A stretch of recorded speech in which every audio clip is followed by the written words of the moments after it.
So I wanted to make a quick video to show you the Eagle strobe light.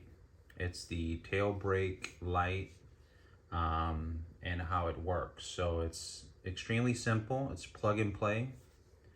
And this is what it looks like when you pump the brakes.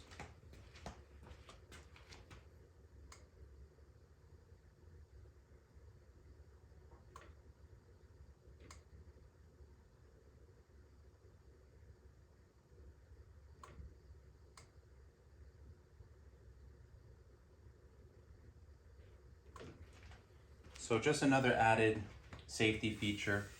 As you can see here, I'm still waiting on the dark smoke lenses along with the Eagle rear red turn signal lights.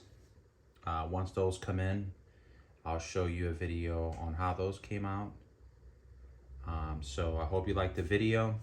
Drop a like, subscribe, and have a great day.